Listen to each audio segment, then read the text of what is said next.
To me, I'm like, I would rather go do it the maybe harder way, by avoiding these kinds of fads and just doing the standard healthy diet and exercise stuff. Is that a take that you agree with, or am I way off the rails?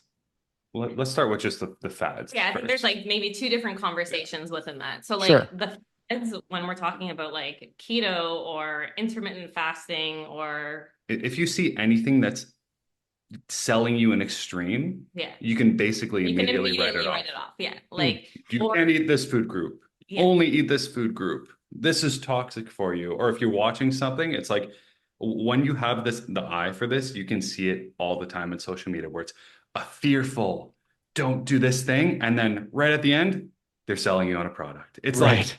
I'm sitting there I'm watching the video, I'm just waiting. I'm like, where's the pitch? Where's the pitch? When It's you either like a book or a supplement or or like whatever it may be. whatever. But I would say like a general red flag is anyone who's speaking in like absolutes Yes. because nutrition and fitness is so freaking nuanced. Like Greg was saying, even from one day to the next, your choices, could be different. But obviously from one person to the next, it is very individualized. So What are your there, goals? Where are you at right now? What's your health status? What direction are we trying to go? What are your preferences? Like all of these things need to be taken into consideration. And that yeah, and why people often gravitate towards these fads and these extremes is because they're so simple to understand. You know, it's so simple, but nutrition isn't that simple. It is nuanced, but it also isn't that complicated at the same time. You know what I mean? Because there aren't that many rules, it gives us so many more individualized options to make it more enjoyable for us on an individual level. But yeah. But it, essentially, like those rules just help us not have to use our brain power, right? It's so much easier to say, this is good, that's bad. This is right, this is wrong. But most of it, like we said, is like in that messy middle, right? Where it's in the gray zone. So you have to use a little bit of brain power, and kind of learn those psychological skills, like we were saying, in order to kind of like crack the code, if you will, of nutrition and fitness and be able to stick with it long term. yeah. Then yeah, and I would just say like there are no bad foods, just flat out. There is nothing that anyone needs to avoid unless you are obviously allergic to something or have some pre-existing health concerns. Mm. But for the average healthy person, there are no foods that anyone needs to avoid. And what really makes a healthy diet has a lot more to do with the foods that people are not eating enough of, Not the than foods that they are eating. not the foods that they are eating. Yeah. So someone doesn't have an unhealthy diet because they're eating McDonald's or candy or chips, it's likely because they're not getting enough fruit, vegetables, fiber, or protein. Yeah, exactly. That's the way more accurate way of having a more accurate perspective of what is and isn't healthy. It's like there is no such thing as good food. There's no such thing as bad food, but there is absolutely such thing as a balanced or unbalanced diet. And most of the time, like she said, like Vanessa said, it has a lot more to do with what's missing from the diet and not what's in there. I really like how you're framing it this way. You sort of seem to live in this gray space, which is probably the healthier way to operate, right? Where it's like, you're going to have the candy in the McDonald's sometimes, but as long as you're balancing that with, a healthy diet and maintaining sort of a degree of consistency with how you're eating, the kinds of things you're eating, like you mentioned, fiber and fruits and vegetables and all these protein, all these healthy things. It's like, it's okay sometimes to like have a little snack or have a little treat or whatever, because you're going to anyway, right? Most people. Yes. So, you don't have to villainize yourself for that. And I think how you look at yourself, will also play a big part of that. It's like, how are you seeing yourself and how are you talking to yourself? I feel like self-talk is such an important thing too. Totally. Uh, but I do want to just touch on the other piece of that with like the weight loss trends and things like that. What is your take on that? Because a lot of people in my life have tried to lose weight or have yo-yoed between being heavy and being thin. And I hear this thing that it's like it's just calories in, calories out. I wonder if you think that's true, or like if I have 1,200 calories a day, for example, and they're all gummy bears, and then I have 1,200 calories a day and it's healthier food. Does it matter if my only goal is to lose weight?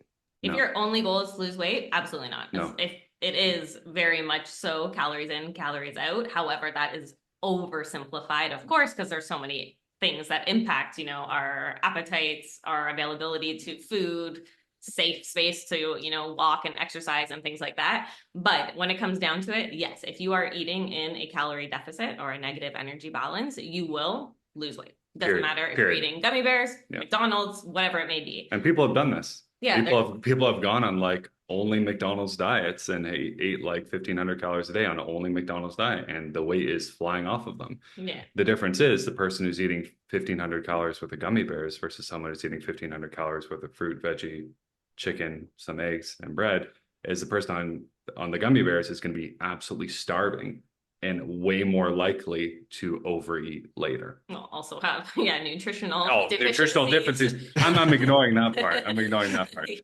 Yeah. But yeah, that's what really matters. But the calories in, calories out is 100% accurate, but it's so oversimplified, right?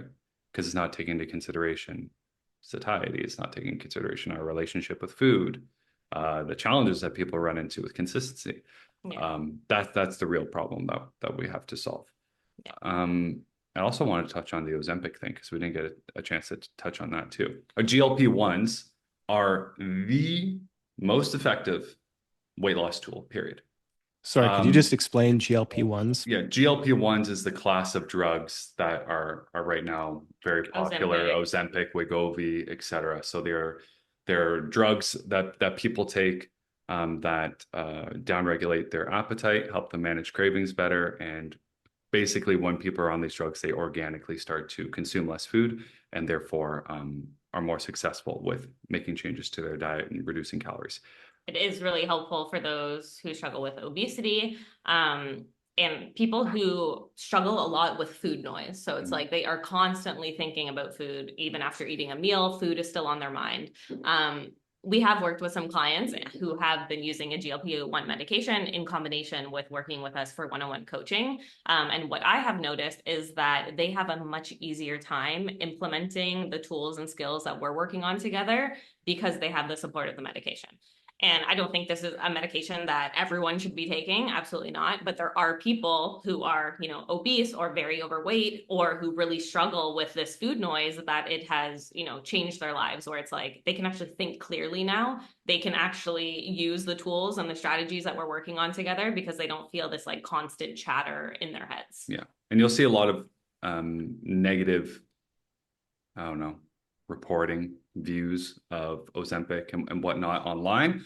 And it's mostly from very uneducated people or people who feel threatened by it. People in our industry like us who feel threatened by it and go, no, don't do that. Work with me instead. Where it's like, it can be both, where you're using that medication to your benefit to more rapidly drop weight. Because again, these are medications that most of the time are being used by people who are obese or morbidly obese, right? And like for them, losing weight in which any way is going to have a massive improvement on their overall health. Huge improvement on their health, like very rapidly. Sorry. Go ahead. I was going to say, we have worked with clients, like I said, who are actively working on, changing their behaviors and building a healthier lifestyle in combination with using this medication. However, we've had some friends too who have taken this medication but are not trying to change their habits at all. So they're still eating the same as they always were, but they're just eating less because they get fuller quicker and things like that. So for them, yes, they will still see weight loss progress, but they will not, develop those healthy habits or necessarily like those healthy changes to their eating habits if they're just using the medication without making any changes to their lifestyle. Yeah. And like Vanessa was talking about before with the food noise, that this is something that we hear time and time again with our clients who use GLP-1s. It's not something that most people who have a healthy relationship with food can really empathize with. Like people who struggle with obesity, struggle with morbid obesity, like they are constantly thinking about food.